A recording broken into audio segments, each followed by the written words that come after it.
లేవియకాండము 5వ అధ్యాయము. ఒకడు ఒట్టు పెట్టుకొనిన వాడై తాను చూచిన దాని గూర్చి గాని తనకు తెలిసిన దాని గూర్చి గాని సాక్షి అయ్యుండి దాని తెలియచేయక పాపము చేసిన ఎడల అతడు తన దోష శిక్షను భరించును.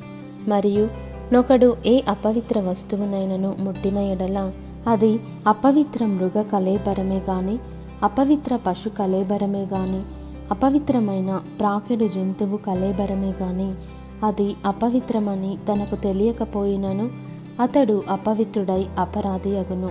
మనుషులకు తగులు అపవిత్రతలలో ఏదైనను ఒకనికి తెలియకుండా అంటిన ఎడల అనగా ఒకనికి అపవిత్రత కలిగిన ఎడల ఆ సంగతి తెలిసిన తరువాత వాడు అపరాధి అగును.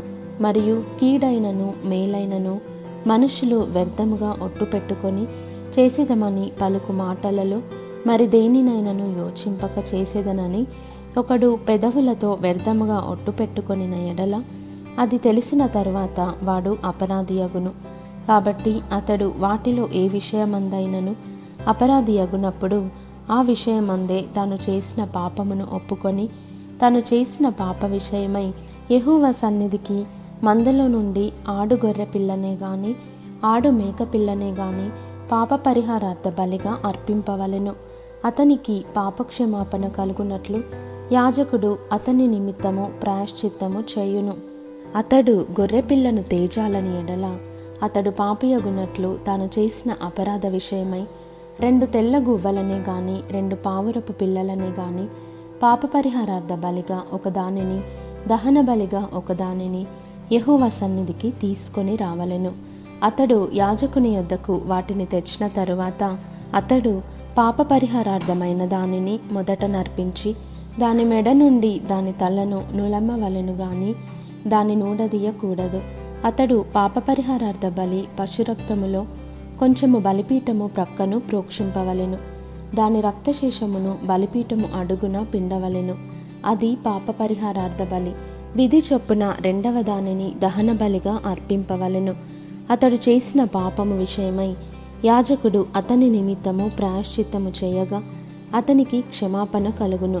2 తెల్లగువ్వలైనను 2 పావురపు పిల్లలైనను తనకు దొరకని ఎడల పాపము చేసినవాడు తూమెడు గోధుమ పిండిలో 10వ వంతును పాప పరిహారార్థ బలి రూపముగా తేవలెను.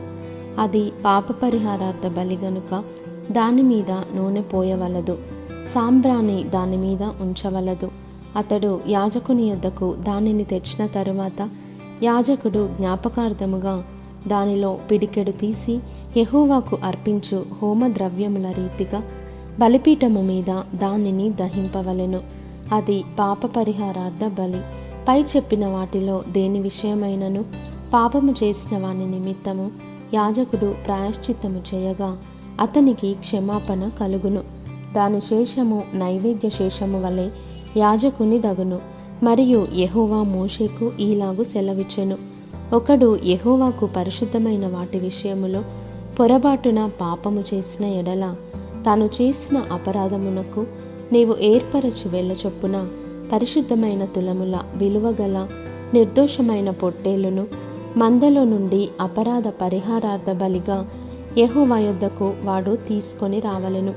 పరిశుద్ధమైన దాని విషయములో తాను చేసిన పాపము వలని నష్టమునిచ్చుకొని దానితో 5వ వంతు యాజకునికి ఇయ్యవలెను. ఆ యాజకుడు అపరాధ పరిహారార్థ బలియగు పొట్టేలు వలన అతని నిమిత్తము ప్రాయశ్చిత్తము చేయగా అతనికి క్షమాపణ కలుగును. చేయకూడదని యెహోవా ఆజ్ఞాపించిన వాటిలో దేనినైనను చేసి ఒకడు పాపి అయిన ఎడల అది పొరబాటున జరిగినను అతడు అపరాధి అయి తన దోషమునకు శిక్ష భరించును. కావున నీవు ఏర్పరిచిన వెల చొప్పున మందలో నుండి నిర్దోషమైన పొట్టేలును అపరాధ పరిహారార్థ బలిగా అతడు యాజకుని యొద్దకు తీసుకొని రావలెను. అతడు తెలియకయే పొరబాటున చేసిన తప్పును గూర్చి యాజకుడు అతని నిమిత్తము ప్రాయశ్చిత్తము చేయగా అతనికి క్షమాపణ కలుగును. అది అపరాధ పరిహారార్థ బలి. అతడు యెహోవాకు విరోధముగా అపరాధము చేసినది వాస్తవము.